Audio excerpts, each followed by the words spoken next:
मोघाशामोघकर्माणः मोघज्ञानविचेतसः राक्षसीमासुरीं चैव प्रकृतिं मोहिनीं श्रिताः. This, in short, this verse is our life. The autobiography of every one of us is the 12th verse of chapter 9. Moghasha of vain hopes. Mogha karmanaha, futile actions. Mogha jnana, hollow knowledge. Vichetasaha, devoid of discrimination. They indeed are possessed of the delusive nature of Rakshasas and Asuras. So Rakshasas means Rajasic people. Don't have this weird notion of Rakshasa means a fellow with fangs and I don't know what. Rakshasa means Rajasic person. You want to know who's a Rakshasa? Look at the mirror, you'll find. Asuras are Tamasic people. So once you get deluded by the Rajasic and Tamasic traits, what kind of life will you lead? Vain hopes, moghasha. You know, there's a young girl, somebody went and told her she was getting to 29, 30, 31. And every boy that the parents brought before her, she'd say, pick some fault and said, no, no, no, no. Then finally the mother told her, said, do some hard tapas and God will bless you with a good husband. So she did exactly that. She sat there and did, I don't know what she did, maybe stood on her head. But suddenly, the next proposal that came in front of her, she said, yes, and he was a fantastic person. Good looking, rich, and as we saw the other day, South Bombay and all the traits he had. And so she got married and they were very happy. After a few years, again the unhappiness started. Why? Take a guess. Are you awake or asleep? What is the next thing that a young girl would want? Child, correct. No child forthcoming. So her mother told her, remember how you got the husband? Same thing, again you do. So back she went to fasting and pilgrimage and this, that and the other. But please don't believe this. None of this will give you a child or a good husband. But it's just a story. So she did all of that. And next thing you knew, she was expecting. And she gave birth to a beautiful little child. And again the whole family was happy. Until after a few years, again something came up. What?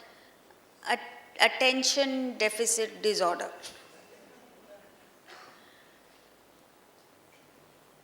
Again she did all this tapasya. Again it got sorted out. Then finally she reached a stage where when next time something went wrong and her mother told her, look, do the same thing, she said, no, I'm not doing it.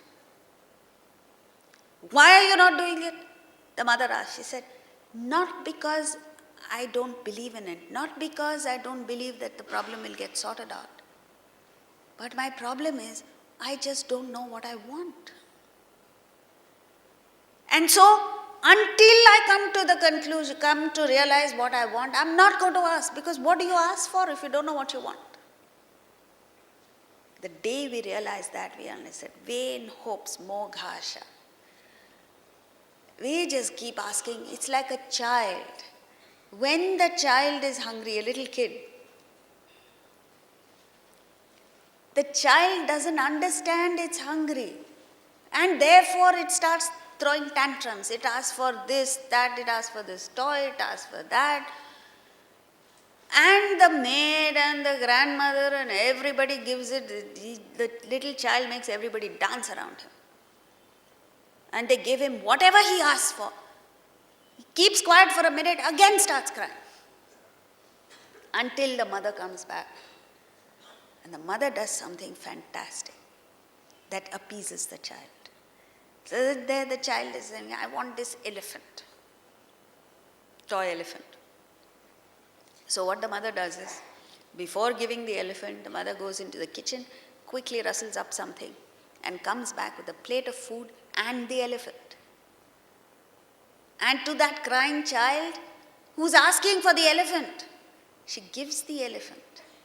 But before the child can understand that this is not what I want, she slips in a morsel of food into his mouth.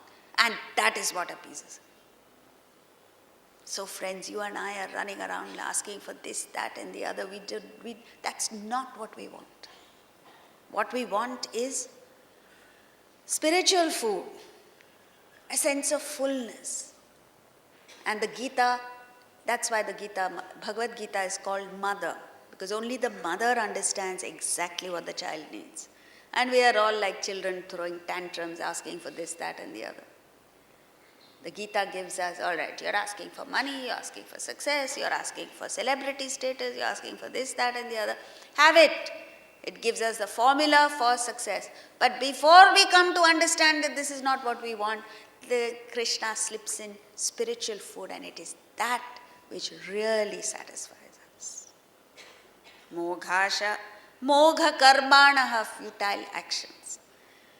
Selfish actions we perform. And Krishna says in the Gita, I said, why are you thinking of selfish, self-centered things in life? He says, it will not give you siddhim, na sukham, na param gatim. Selfish activity will neither give you success nor happiness, and certainly it will not take you to the param gatim, that supreme goal. And in addition to that, your vasanas increase, and you get caught up, as we've seen earlier, within this cycle of birth and death, which goes on for kalpas, not just years. Superficial knowledge. The knowledge that we acquire, the knowledge that we are interested in. Recently, I went to a meeting, a conference of the high and mighty, the who's who of this country. And you see the subjects in the conference is all basic stuff. How to make more money, how not to get into conflict with your family members, because once you make money, then the conflict automatically comes. And all that. The moment you speak of anything subtler, you're all falling asleep. Superficial knowledge. It's like getting a PhD in the dream. What use is it? And the last is totally devoid of discrimination. All that we are seeking is in the wrong direction. It's like, there's a lady who lost her diamond earrings, and then the lights went out. So it was pitch dark inside the house. Some fuse blew. So she went outside on the streets and started looking for her diamond earrings on the road. And she couldn't find it, so she was tearing her hair in frustration. When her husband came back, he said, what are you doing out on the streets? She said, I lost my diamond earrings. So his next question was, where did you lose your diamond earrings? Inside the house. Oh, why are you looking for them outside? Because there's no light inside.